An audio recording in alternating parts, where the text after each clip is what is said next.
রাধে রাধে বন্ধুরা, আজ আমি আপনাদেরকে বানিয়ে দেখাবো শীতের স্পেশাল পিঠে চুষি পিঠে। এর আগে আপনারা অনেক ভিডিওতেই দেখেছেন যে ছান্তা কিংবা গেটারের সাহায্যে চুষি পিঠে বানানো যায়। এটা কিন্তু একদমই ভুল ধারণা। হাতের তালুতেই চুষি পিঠে খুব ভালো বানানো যায়। আজকের ভিডিওটি শুরু থেকে শেষ পর্যন্ত দেখতে থাকুন, আশা রাখছি আপনাদের অনেক ভালো লাগবে। কোনোভাবেই ছান্তা বা গ্রেটার দিয়ে চুষি পিঠে বানানো যাবে না, তাই আমি এই দুটোকে সাইডে করে দিচ্ছি। চুষি পিঠে বানানোর জন্য আমি কী উপকরণ নিয়েছি প্রথমে আপনাদেরকে দেখিয়ে দিই। এখানে নিয়েছি আতপ চালের গুঁড়ো। এটা আমি আতপ চালটা বাড়িতে ভিজিয়েই গুঁড়ো করেছি। নিয়েছি লিকুইড দুধ, লবণ আর গুড়। চুষি পিঠে বানানোর জন্য আর বেশি উপকরণ এখানে দরকার নেই। প্রথমেই পিঠে বানানোর জন্য আমি উনুনটা ধরিয়ে নিচ্ছি। উনুনটা ধরিয়ে নিয়েছি, একটা কড়া বসিয়েছি, দিয়ে দিচ্ছি বেশ কিছুটা জল।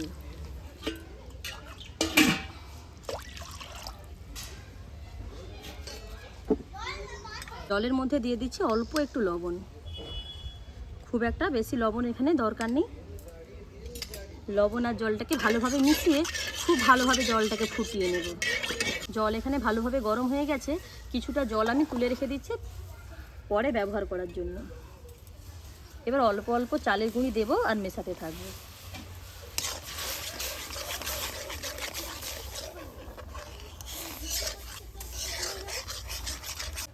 যেহেতু পিঠেটা উনুনে বানাচ্ছি, তাই উনুনের আগুনটা একটু বেশি হয়ে গেছে। তাই দেখুন এরকম অবস্থায় একটা ডোয়ের আকারে হয়ে যাবে। ডোটাকে এবার একটা থালার মধ্যে নামিয়ে নেব।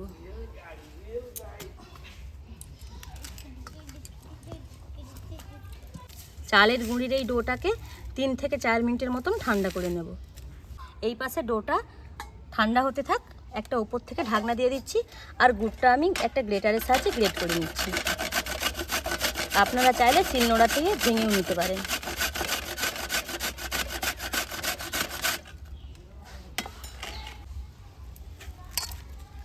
হাতে সহ্য করতে পারবো এমন অবস্থায় চালের গুঁড়ির ডোটাকে একটু শুকনো গুঁড়ি দিয়ে মেখে নিচ্ছি।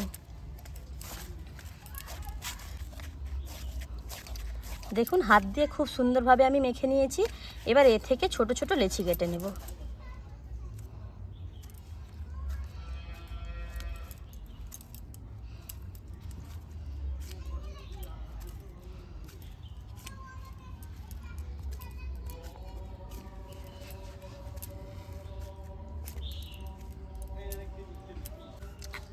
প্রত্যেকটা লেচি কেটে এরকম হাতের সাহায্যে লম্বা লম্বা করে নেব।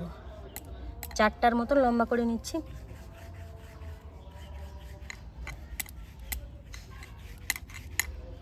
হাতে যদি একটু চিটিয়ে যায় তাহলে শুকনো চালের গুঁড়ি নিয়ে এইভাবে লম্বা করে নিতে হবে।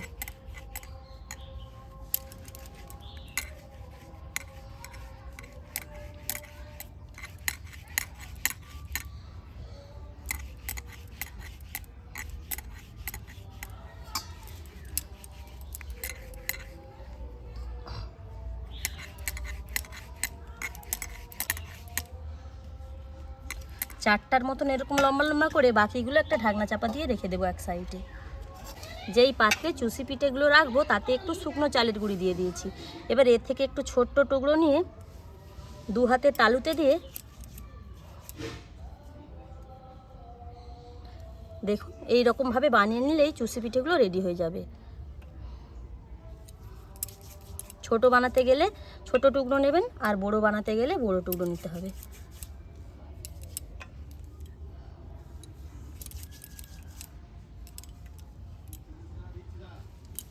খুব তাড়াতাড়ি বানানো হয়ে যায়।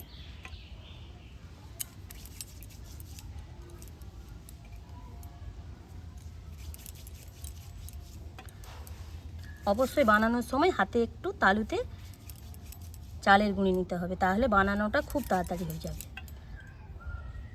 চুষিটা কিন্তু ওইদিকে পুরোটা কাটা হয় না। সেই ফাঁকে আমি কড়াটা পরিষ্কার করে কড়াতে দিয়ে দিচ্ছি বেশ কিছুটা জল। প্রথমে কড়াতে জল দিয়ে দিলে তাহলে দুধ গরম করলে নিচে লেগে যাবে না। যে লিকুইড দুধটা নিয়েছিলাম দিয়ে দিচ্ছি। খুব ভালোভাবে দুধটাকে ফুটিয়ে নেব। বেশ কিছুক্ষণ হালকা আঁচে দুধটাকে ফুটিয়ে একটু গাঢ় করে নিয়েছি। এরপর দিয়ে দিচ্ছি 4টে এলাচ মুখ ফাটিয়ে। গ্রেট করে রাখা গুড়টাও দিয়ে দিচ্ছি। যদি আপনারা খেজুর গুড় দেন তাও দেওয়া যাবে, তখন আর কোনো গ্রেড করার প্রশ্ন থাকবে না। গুড় আর দুধটাকে বেশ কিছুক্ষণ ফুটিয়ে নেব, আর খুব ভালোভাবে চামচের সাহায্যে মিশিয়েও নেব দুধের সাথে গুড়টা। প্রায় 6 মিনিটের মতন জাল দিয়ে দুধটাকে ঘন করে নিয়েছি। এই পাশে দেখুন চুষিগুলো আমি কেটে নিয়েছি, চুষিগুলো দুধের মধ্যে দিয়ে দেব।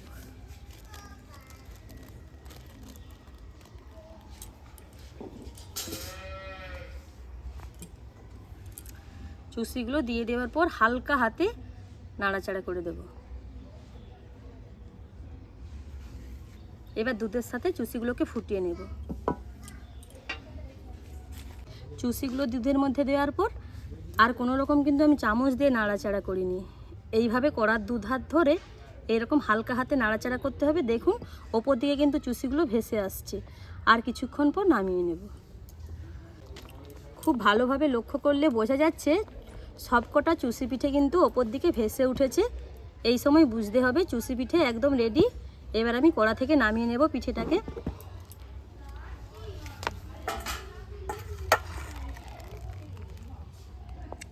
আর আগের থেকে কতটা গাঢ় হয়ে গেছে, একটাও পিঠে কিন্তু দেখুন ভেঙে যায়নি। কড়া থেকে চুষি পিঠেটা নামিয়ে খুব ভালোভাবে ঠান্ডা করে নিতে হবে।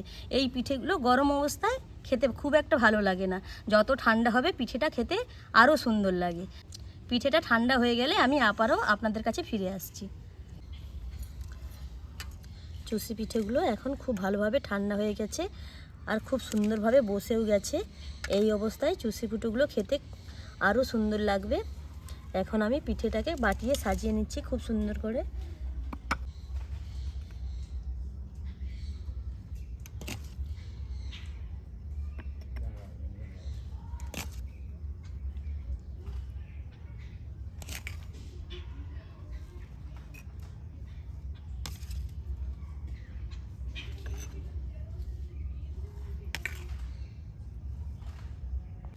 চুষি পিঠেগুলো সাজিয়ে নিতে কতটা সুন্দর দেখতে লাগছে দেখুন। একবার শীত থাকতে থাকতে নলেন গুড়ের চুষি পিঠে আপনারা এই পদ্ধতিতে বাড়িতে বানিয়ে নেবেন, দেখবেন সবাই মিলে খেতে খুবই সুন্দর লাগে।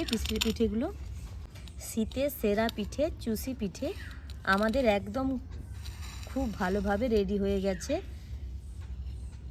শীতকালে এই পিঠেটা খেতে দারুণ সুন্দর লাগে নলেন গুড় দিয়ে। একবার শীত থাকতে থাকতে আপনারাও আমার এই পদ্ধতি দেখে বাড়িতে বানিয়ে ফেলুন খুব তাড়াতাড়ি।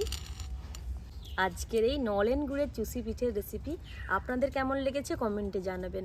যদি ভালো লাগে লাইক শেয়ার সাবস্ক্রাইব করে আমাদের পাশে থাকবেন। ভিডিওটি এখানেই শেষ করলাম, ফিরছি এক নতুন রেসিপি নিয়ে। রাধে রাধে।